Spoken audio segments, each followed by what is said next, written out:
कर्णची आज फरमाईश होती की त्याला आप्पे खायचे. मग मी लगेच बनवले. तर हे आहेत रव्याचे आप्पे आणि मी हा रवा ताकामध्ये भिजत घातला होता. आज मी रव्याचे आप्पे मम्मीच्या पद्धतीनं बनवल्यात आणि कसं बनवायचं तेच आजच्या ब्लॉगमध्ये पाहणार आहोत. तर चला पाहूया. 1 किलो रवा घेतला आहे मी इथं आणि अर्धा लिटर ताक घेतलेला आहे.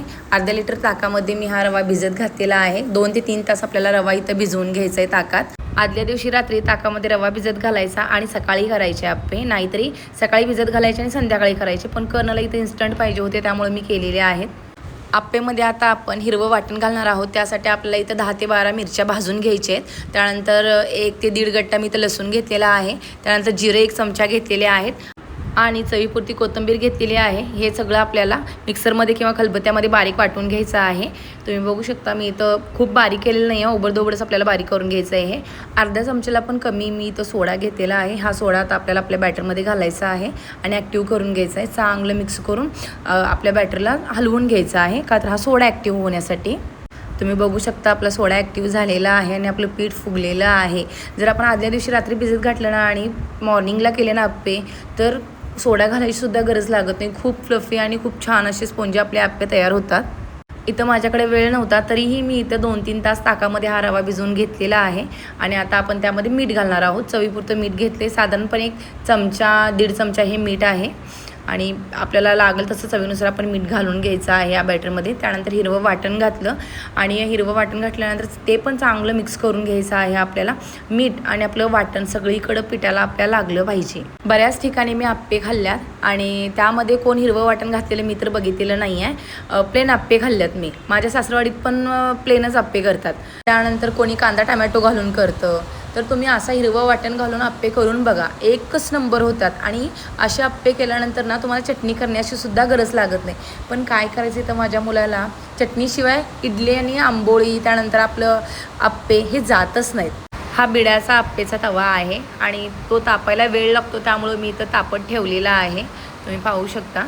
आणि इथं आपलं बॅटर पण एकदम चांगलं तयार झालेलं आहे, फुगलेलं आहे चांगलं.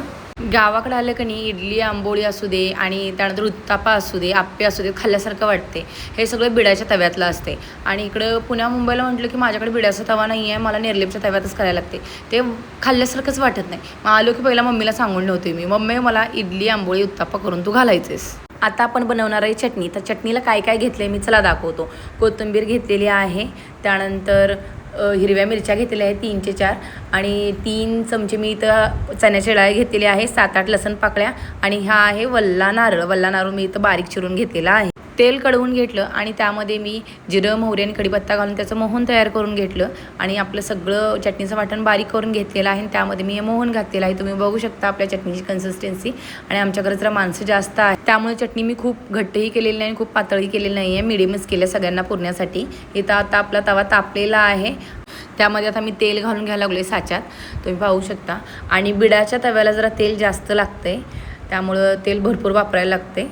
दरवेळेला मी म्हणतोय बिडाचा आप्पेचा तवा आणि आंबोळीचा तवा न्यायचा, पण वज्ज कसं न्यायचं म्हणून दरवेळेला राहते न्यायचं. आता मी यामध्ये आप्पेचे बॅटर घालून घ्यायला लागले. तुम्ही पाहू शकता. आणि आपलं तेल किती तापलेलं आहे. एक एक करून सगळ्या आपल्याला साच्यामध्ये हे आप्प्याचं बॅटर घालून घ्यायचं आहे. आणि आमच्या इकडं आप्प्याला बोंड असं म्हणतात. तुमच्या इकडे काय म्हणतात नक्की कमेंट करून सांगा. आणि आम्ही बोंडच म्हणतो, आप्पे जास्त कोण बोलत नाहीत. बिडाचा आंबोळीचा आणि आप्प्याचा तवा घ्यायचं म्हटलं तर कोल्हापुरातच मिळणार. आधीमध्ये दारावर येतात, पण त्यावेळेस मी तिथं असूच असं नाही. आणि घ्या म्हटलं तर घरातल्यांचं कधी लक्ष असते नसते, जे ते आपल्या आपल्या कामात असतात. हे तवा घेताना खूप गंडागंडी होत्या. मी एकदा आप्पेचा तवा आणला होता गावाकडनं, पण त्यात आप्पे सुटले नाहीत. किती ट्राय केलं. आता आपले आप्पे तव्यामध्ये संपूर्ण घालून झालेले आहे. त्यावरती मी झाकण झाकलेलं आहे आणि 2 ते 3 मिनटं ठेवून दिल्यानंतर तुम्ही बघू शकता आपले आप्पे आता उलटायला आलेले आहेत. एक एक करून आपण सगळे आप्पे आपले उलटून घ्यायचे. जरा कच्चा असतात का नाही आप्पे, तवाच उलटायला घ्यायचं, म्हणजे जे पीठ वरती कच्चं असते ते परत डब होऊन ना परत एक पाठीमागच्या साईडला वाटी तयार होते. असे गोल पूर्ण गोल असा आप्पे कणी खायला आणि बघायलाही खूप छान दिसतो आणि खायलाही मजा येते. आमची मम्मी आप्पे तर छान बनवतेच, पण आप्प्याबरोबर सगळं जेवण तिचं उत्तम असते, एक नंबर असते. सगळ्यांनाच खूप आवडते तिचं जेवण. आता तुम्ही बघू शकता मी परत तेल टाकून घेतलेलं आहे. परत थोडंसं तेल घालून घ्यायचं आणि चांगले आप्पे भाजून घ्यायचे. आमच्या घरात आप्प्याचा घाट घातला तर 1.5 ते 2 किलो रवा एकदमच घालतोय. आणि तुम्ही बघू शकता आप्प्याला आपल्या टोपणं कशी तयार झाल्यात. अर्ध गोल असे आता आपले तयार झालेले नाही आहेत. पाहू शकता तुम्ही किती मस्त असं आप्पे आपले तयार झालेले आहेत. आप्पे असू दे, इडली असू दे, त्यानंतर भडंग असू दे, काहीही पदार्थ बनवायला घेतला ना घरात, आमच्या घरात भरपूरच करतात. कारण आमच्या घरात बारकी तेवढीच आहेत खाणारी आणि मोठीही. आणि खाल्लं की पोटभर खायचं, परत नाव काढायचं नाही त्याचं. पुढं बघून आमची मम्मी आप्पे करत असते आणि इकडे करेल तेवढे आप्पे बुट्टीमध्ये रिकामच असतात. आणि करणला आप्पे मी खायला दिलेलं आहे, त्याचं रिॲक्शन तुम्ही बघू शकता.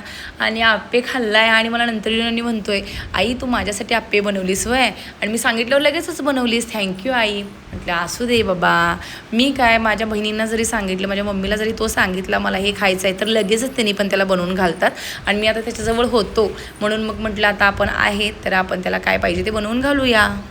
असेच नवनवीन व्हिडिओ पाहण्यासाठी माझ्या यूट्यूब चॅनलला सबस्क्राईब करा, व्हिडिओला लाईक करा, शेअर करा आणि कमेंट नक्की करा.